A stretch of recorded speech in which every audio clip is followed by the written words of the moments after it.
Hello there, people of YouTube land. Once again, it is I, the Zombie Messiah, and well, Destiny 2 came out yesterday, and yeah, I didn't put up a video yesterday because I was playing through it. In fact, I actually managed to finish the Red War quest line in a few hours.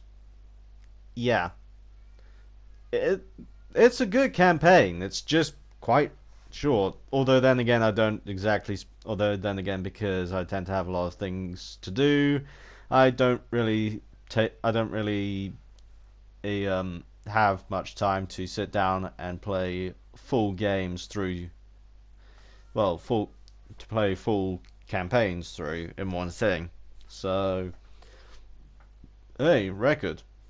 But anyway, so yes, Destiny 2 has officially come out, and it is amazing. Like seriously, if you if for any reason you haven't gone out and bought this game yet, drop what you're doing. Yes, I see you lifting the cup of tea to your lips. Put the cup of tea down and buy Destiny 2. If you haven't got a console to play it on, then buy a console to play it on. In fact, hell, they're bundling games with the console, so you have no excuse. But anyway, hey, on to the reasoning as to why I made that bold statement. That, believe it or not, most of the internet is actually agreeing with me on. But on first, as I mentioned, the campaign. It was something that was sorely missing from Destiny 1, and the fact that it was included has increased the value of the game by a massive amount. And you now actually feel like you have something to fight for. It just feels like there's all these stakes, and there's so much tension that if you go wrong, everything is going to go. Not just your foot, not just your hot foam vanilla latte. Like Cade said, but just like with the game, or just like with the full game, the campaign is just a tiny little reason as to why this game is so good. The rest of the reasoning, there is so much to do that it helps to make up for the length of the campaign. Like, I'm not kidding. As soon as I was finished with the campaign, there was so much stuff for me to move on to do. There were patrols, strikes, exploration, finding region chests, finding lost sectors, completing public events, completing heroic public events, doing quests. This game is full of stuff to do. Even if you finished the campaign, you'll still have a lot of things left to do, and that's not even including Crucible. If you're a PvP guy, if you're a PvP player, I'm not really that much of a PvP player, so I'm only really going to be enjoying it casually and to get loot. What else? Oh yeah, the voice acting in this game is absolutely phenomenal for characters. Even minor characters have really well done voice acting, such as Takeo 3 from the Savathun Song Strike. Her voice acting is done really well, and she's only supposed to appear as a voice for this one singular strike. So they could have done with half-assing it, but they didn't, and that speaks volumes unto itself. The new system for loot acquisition is vastly superior to the old one. Instead, instead looking at instead of just looking at the highest equipment that you currently have equipped, it looks at all the possible loadouts that you have throughout different characters, and then it gives you loot to surpass that.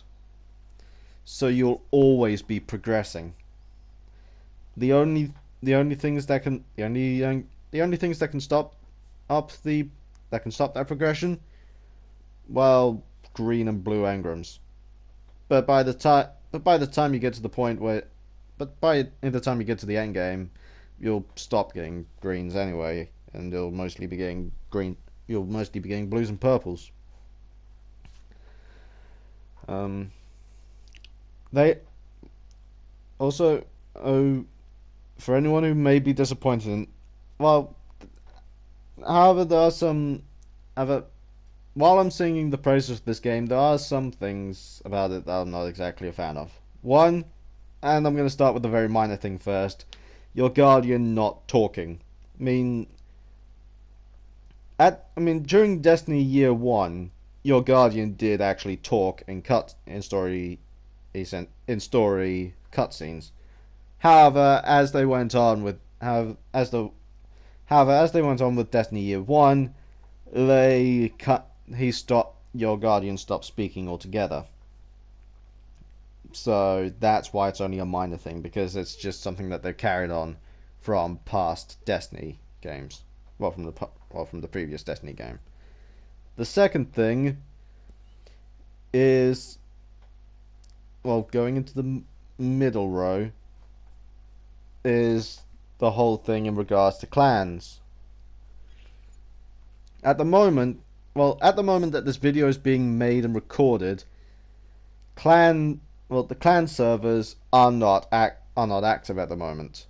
Bungie have said that they're gonna try and get the clan servers active by at least the 12th, which I hope they do, because the raid is going to be coming in on the 13th. And so everyone's going to be wanting clans and guided games ready in time for the clan in time for the raid to come out. Which at the moment, if you speak to anyone who's playing Destiny and has completed the main story, 9 times out of 10, if you ask them what they're going to be doing now, they're going to say preparing for the raid. Because that is the one goal of the Destiny community: prepare for the raids and then do them. And this time, it should be easier for us to do the raids because of the new guided game system. And then moving on to my biggest gripe: what they've done with shaders. I like the fact that you're able to apply shaders to different armor, or to different armor pieces, so that you can either have so that way you can set up like your own unique color scheme by mixing and matching different shaders on different bits of armor. However, there's the fact that the easiest way to get armor, to get shaders, is through microtransactions. Now, I'm not exactly a big fan of microtransactions anyway, so when I find out that they are what you need in order to get at good customization, it kind of annoys me a bit. However, that being said, it is also possible for you to get to get shaders when you get loot. So at least there's that. But seriously, the shaders as part of the microtransactions, I'm not exactly pleased. But there's also the fact that they don't keep. Like, you use them once and then that's it. Whereas in the previous Destiny, once you got a shader, you could just keep it and apply it to everything. No ifs or buts, just shader, it's on the armor, put new armor on, the shader stays. That's how it should be.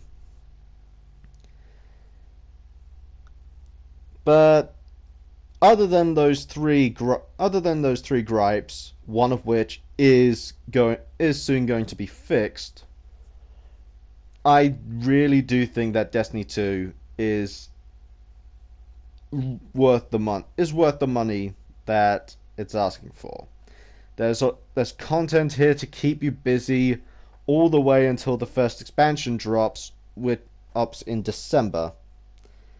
And if they've learned anything from after releasing the Taken King for the first game, hopefully we'll also see some extra small content appear in content patches or in content updates. Hopefully things like new strikes, new quests,